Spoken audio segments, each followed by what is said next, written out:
halfway mark of this year. It's been a while since I've seen you, but I want to post once a week on this channel. I forgot about posting for a bit, but it's about coming back to everything, okay? And that's something that will really help with procrastination, and it really helps with inconsistency. And maybe for people that have ADHD, I've never been diagnosed. I don't think I'm ever gonna find out my IQ or ADHD or any of that. I don't need to know, because that just, I think, will change your perception and your identity, unless it's something super serious that if you like really want to know. But I feel like a lot of us have some level of ADHD, maybe some on the autism scale. We're kind of like, shifty, whatever.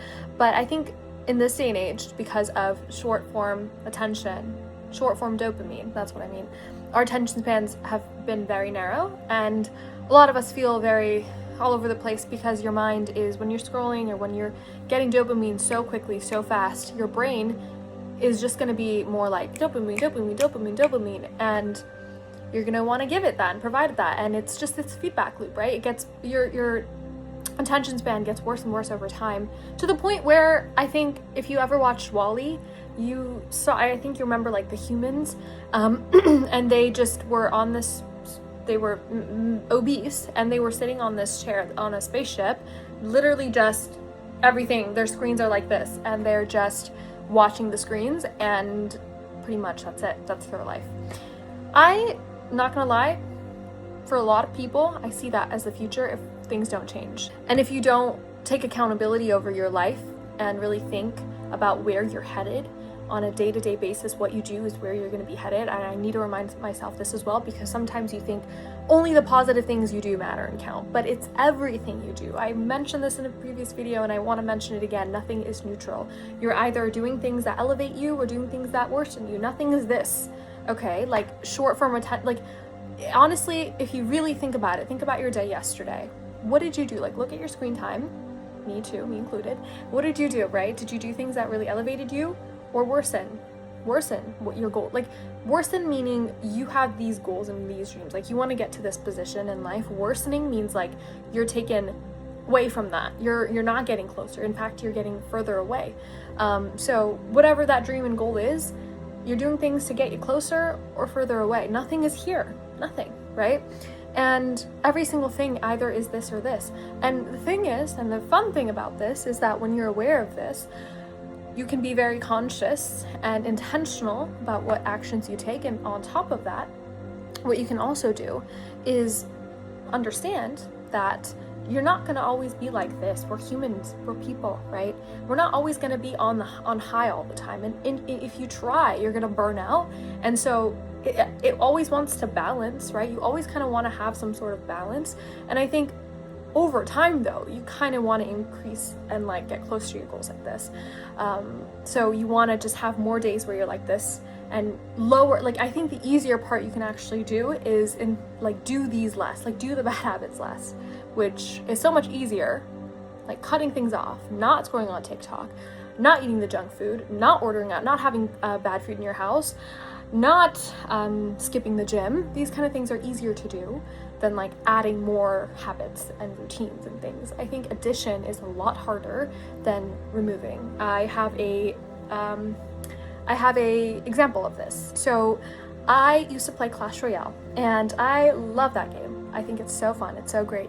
But I had a mentor, and he was telling me to change your identity and to change who you are as a person. You have to release a lot of these things that you're attached to. And this is just like I did a lot more than this, but this is just a little example of what I did. And I was like, well, okay, maybe you can just delete the app. No, I deleted the account. Okay, I deleted the account associated with that app, like the Clash Royale account. It was really good. And it was sad, because I had this since I was like 13, and I'm 22 now. I've had it for years, and I was always off and on with it, playing, having fun. But I realized that to change my identity and to be this next version of Taj, I have to like actually delete it. It's big. There are people that literally, if they have video games or whatever else they have, they throw it outside, they run it, like have bath water on it, because you can't just delete it, because you're gonna come back to it. Let's be so honest, right? I think that's why when it comes to like relationships and stuff, no contact is what you should do after you break up, because you broke up for a reason. You delete it, you don't talk for a bit, you heal, and then whatever you want to do. I think when people are like and mind you, I've never been in a relationship, but this is kind of like, I feel like everything kind of has an association with each other in a sense. Like, back to what I was saying, when it comes to identity, it's so true. You have to kill versions of yourself. Like, it's insane, but it makes so much sense. This version of yourself is not going to get that goal. You have to be version 1, 2, 3, 4, 5, 6, 7, 8, 9. Maybe version 10 is going to be that goal, like that person. And it's so crazy if you understand neuroplasticity, where you are what you repeatedly do. You are who you repeatedly think.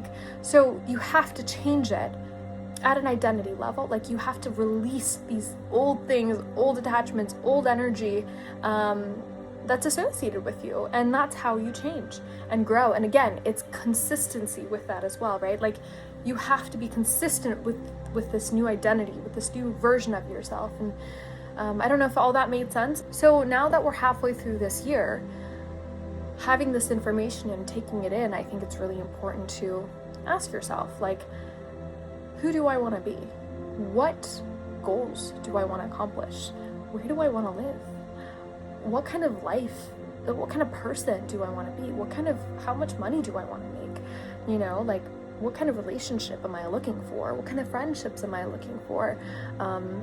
Think about that.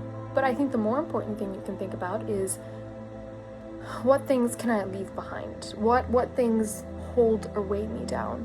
And for me, it was a lot of these social media things, and it was a lot of maybe friendships. It was a lot of so many things. Like, I look back at my life, and I would be so honest with you, I don't remember anything until, like, everything up until 2 years ago, like when I started YouTube, pretty much, it's gone from my mind. I'm a different person. And it's crazy when I say this stuff, because obviously I'm the same person. I'm still Taj, I'm not like whatever, but I'm so different to who I was, meaning that that's not me. Like, that's a different version of me. I don't associate myself with her anymore. And I think this is like the beauty in life, is growing in this sort of way, where you constantly become a newer version of yourself, because this goal and dream that you have in mind requires you to be this type of version, right? And it just all makes sense, because that's why people always say you have to be that person to then receive and get those outcomes and get those things that you desire in life. And that's exactly what I've kind of gone through and what I'm currently going through and will continuously go through. Like, you'll see, and I love YouTube because I can document this in a sense, you know, where I know the version of myself. It's almost been 2 years since I've been doing this, and so I see that version of myself and I'm like, that is not me. She doesn't even look like me, like who I look like now. Which I also, on that note, like, I genuinely feel like I can shapeshift.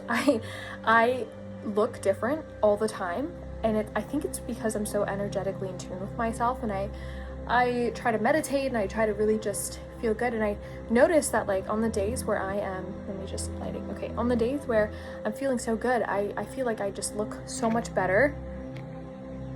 My phone is at 1%. On the days where I feel good, I look so much better than, I'm gonna just, hold on. Okay, it's currently charging as I'm recording this. Okay, on the days where currently charging when I'm recording this, but on the days where I take care of my energy and take care of myself and I'm aware of my thoughts and my mindset, I look so much better than on days where I don't. And over time, I feel like I'm just getting lighter and lighter with my energy, and I'm trying to improve so many things in my life. And yeah, I think it's such a beautiful journey when you live life with awareness and you live it with intentionality, and you try to just not box yourself in any sort of type of way. Like, I always try to remind myself that, because when you box yourself with a certain type of identity, you're actually limiting yourself. If you say, this is how I've always been, this is just my personality, is it? Is it, or is it just because you've just acted this way your entire life? That's what you think you are and who you are. And the sum of all your experiences in your life are all based off of past experiences, right? Like the sum of your identity is based off of past experiences. How do you expect yourself to be a different person or to get those goals and dreams if you're constantly going to be the same person you were, right? And as Albert Einstein says, like, if you do the same things over and over again and expect a different result, you are insane. And so if you are trying to get a different result in your life and change different things in your life and get different things, you have to be a different person. And again, how do you become a different person? It all stems from experiences. Your thoughts, this stems from your experiences, which use your tangible and intangible, meaning your sight, scent, 5 senses, as well as your imagination. And like, if you really think about it, right? Let's say you're trying to build a business. Your first, like in the online business, let's say, okay, or some sort of business, the first, at first you're going to be like, okay, I've never done this. No one's done this. What's going to go on? But then when you work and build and fail and whatever, you're going to get a sale. And once you get a sale and make money online, you get money in your bank account, it's an experience. You're like, this works. This works. That will change your life, not because of the money or the monetary, because you change that experience of, instead of doubt or fear, you're like, it works. Wow, I just did it. So then that's such a massive experience to then it's going to change your identity. You're going to be like someone who's, okay, a business person now, you know, you're an entrepreneur now. So that's just how life works. Like, it's so insightful to see things in this sort of way. And the reason why people are stuck in their lives is because they're not aware of it. They don't know that they are a sum of their experiences, and the fact that they can just change an experience, you can even imagine. Your brain doesn't know if something's real or not. So if you just close your eyes and visualize, imagine, that's why Dr. Joe Dispenza and all of these manifestation people tell you to like imagine and meditate and close your eyes and feel it, is because you're creating that experience with imagination. And that's important to do as well, because sometimes you're in an environment or in life where you just cannot get that experience. For example, if I want to live in Paris, I love Paris, but if I want to live in Paris, I cannot, unless I, like, maybe I could go on YouTube and like just watch, you know, I'm learning French right now, so I'm creating that experience. I am trying to find a friend in Paris, like, that I can just kind of talk with, and I want to go live in Paris for a bit. So I try to create these sorts of experiences in my own certain type of way, but if I really want to feel it, I close my eyes and you can meditate and visualize like yourself living in Paris, and you can like just go through these, use your 5 senses, like feel it, see it, touch it, eat that croissant, eat all those things, and just kind of do that. And it might sound woo-woo, it might be a little delusional, but guess what? This is something I always remind myself. We're all gonna die. It doesn't matter if you're delusional or not. It doesn't matter if you think you're stuck in life or not. It doesn't matter. And so the fact that you think, okay, well, it's delusional or this is not gonna happen, you're inhibiting, you're limiting yourself, right? I think death and thinking about death really makes you more urgent in your actions. It makes you more aware of what you're doing. It expands, I feel like it expands my mind to like, I genuinely don't care about obstacles. I don't care about what people think. I don't care about any of that. I'm just going to relentlessly pursue my goals and my dreams because I'm going to die. And I don't want to look back at my life and say, man, I wish I did that thing. Why did I not start that? Why did I not talk to that person? Why did I not pursue these things? I'm gone now. I can't do anything, right? So that's kind of how I think, honestly. To be so honest with you, that's why I started YouTube. That's why I'm doing all these things that I'm trying to do, is because of death. It's because I'm gonna die. It's a fact. You're gonna die. I don't know when, and I hope it's very far away, but it's happening. Time is ticking every single day. And I don't want this to be scary. I want you to feel like free from this information. I want you to feel like, oh my gosh, I'm gonna die, so I'm gonna pursue these things, relentlessly pursue, especially if you're a woman watching this, relentlessly pursue after your dreams and goals. Like, you have to be so incredibly selfish. Please be selfish, okay? Please. That doesn't mean tearing other people apart. That doesn't mean putting anyone down. That doesn't mean being rude and disrespectful. That means your goals and dreams are number one priority in your life before anything. Maybe your family, along with that, of course. But goals and dreams, okay? Like, relentlessly pursue that. You deserve, okay? I'm gonna tell you this, like, you deserve to live out those dreams and that life that you want. You deserve it. You deserve to do that and live that life for yourself. So please chase after it. Please pursue it. Please pursue it. So yeah, I know I got a little bit passionate there and a little bit like, yes, but I truly just, I'm so passionate about this kind of stuff because I'm like the first, I talk about this, but I'm the first woman in my entire generation where I have an opportunity to do whatever I want with my life and to live out my life on my own terms. And I see this as such a big privilege, and I'm so incredibly grateful for this because I can do anything I want in this life. And so I'm going to relentlessly pursue my goals and my dreams. And to all women, you know, that are watching this, that, you know, if you have this opportunity as well, please pursue it relentlessly. Like, please go chase after those goals and dreams. I just think it's the best thing you can ever do in your life. And it's really, honestly, if you think about it, it's going to heal so much generational trauma because all the women before us never had this chance or opportunity, and we are so incredibly blessed to have this chance to do whatever we want with our lives and to, like, if you really think about it, there are so many things you can do in this life. I genuinely want to do like 50 things. Like, I want to be an author, I want to be a YouTuber, I want to have my business, I want to do this and that, travel the world and all of this stuff, right? And you can, I can, we all can. If other people are doing things, so can you. If I'm doing YouTube, so can you.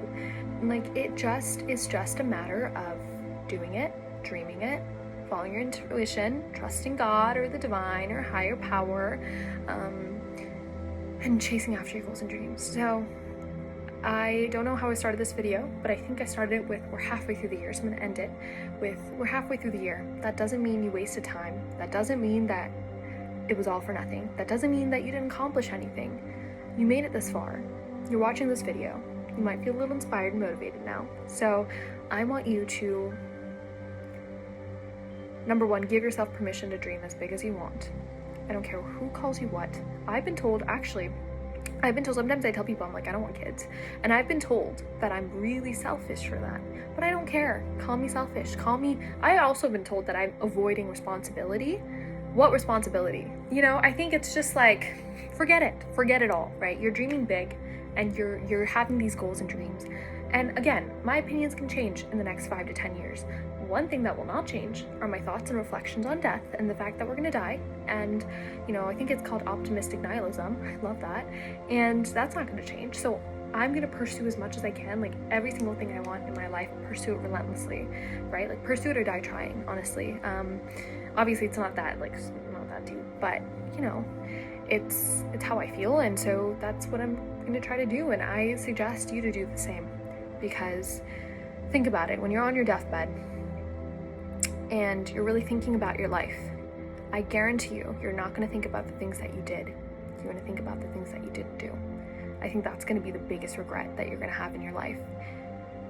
So from that position that you're gonna be in one day, sometimes I also think about this, like my 80-year-old self, if she was able to have this opportunity to go back in time, she's gonna come back to this day. What is she gonna do? How is she gonna live? How is she gonna experience? I wish I could, not wish, but like I really want to do this every single day, because that's how precious our days are. I'm not aware of how privileged we are, especially as young people in this day and age. That if you're young right now, whatever age you are, as long as you're under 80, okay? I consider that young. You, like, every single day, you have so much time. You have so many opportunities at your fingertips. You can talk to any single person. You can be any single person you want. You can do anything you want in this life. You have everything at your hands and at your disposal, as long as you have internet, which you do because you're watching this video, and you have time. So all of those things, and maybe hunger. A little bit of hunger doesn't hurt, right? Like a little bit of like desire, a little bit of, you know, I want this, a little bit of ego too. You gotta have some ego. You gotta have some like, I can do this. I got this. If not me, then who? Type of thing as well. And if you have all of that, think about your 80-year-old self. Like it would be her goal, like dream to live this life out and to go back in time. So you're back in time now, right? Like what if this is what your 80-year-old self really wanted? Think about that from that perspective. I think sometimes we're so engrossed in our lives, and we're so like engrossed with these problems in life. We're like, this is not working out for me, or it's not happening. But we forget that we literally are going to die one day, and we're living out the dream of our 80-year-old selves. So that really will help you make conscious choices and to think in terms of long-term growth. And also, I also want to end off with this note of the fact that it's like everything I'm saying, sometimes it can be a little fearful. I know some people are kind of really, they don't like thinking about death and it scares them, but you need to ask yourself, like, why does it scare you? You know? And also, I'm very deep and I love depth and I love asking and conversations and being curious. I think that's why I'm doing the things that I do in my life, because I just love it so much and I'm discovering things as I go on. I don't have all the answers. I don't claim to. I listen to 80-year-old women for advice. I don't even listen to like women my age because they have wisdom and experience, and I mainly listen to women for advice because I'm a woman and I want to listen to other women. And that's kind of where I get some of my ideas and knowledge from. And like, life is deep, but it doesn't always have to be deep. And so if you're an overthinker, or maybe you like to think really deeply, just remember that things can be light as well. And this is something that I bless my mom, she taught me, because she tells me that I'm really, really deep. And I love that about myself. I used to not really like that, but I love that. But sometimes you can let things be light, and you don't have to think so deeply. You can just live and experience and just remind yourself that you are a human being, here to just experience human being things and have fun along the way. Not everything has to be so serious and so deep. So this is kind of a reminder for me and you, like, not everything has to be so deep and so serious and so stressful all the time. You can relax. And having that balance of depth and also lightness is so beautiful, because I think they both transcend you into a human being who has a lot of emotional awareness, emotional intelligence, and is chasing after things bigger than herself. So that's going to be my note to end off here. Halfway mark, more than halfway through this year, and I'm wishing you the best of luck with the rest of the year and many, many more years to come. But don't worry, I'm not going to leave. I'm going to be here next week. So this is just best of the luck. Wishing all that for all of you watching. If you followed me from the start, thank you. And if you're a new follower, thank you as well. I just talk about, I don't know, actually. I just talk about things that I'm learning, things that I'm discovering, things that I just want to share. And I think YouTube is one of the biggest gifts in my life, because I always am so present with my videos, and it feels like a meditation, if I'm going to be so honest, because when you're recording something, right, and you are here right now in this present moment, I feel so hyper aware of what I'm saying and what I'm speaking, and I feel like I can just really draw out all these things from my mind, and I'm going to try to do that as much as I can. Sometimes you're overthinking things, or you have a script. I don't have a script. I'm just trying to just be as authentic as I can, just be myself, like I'm talking to you right now on FaceTime or something. So yeah, that's all for this one. Thank you so much for watching, and I'll see you next week. Hold me accountable next week.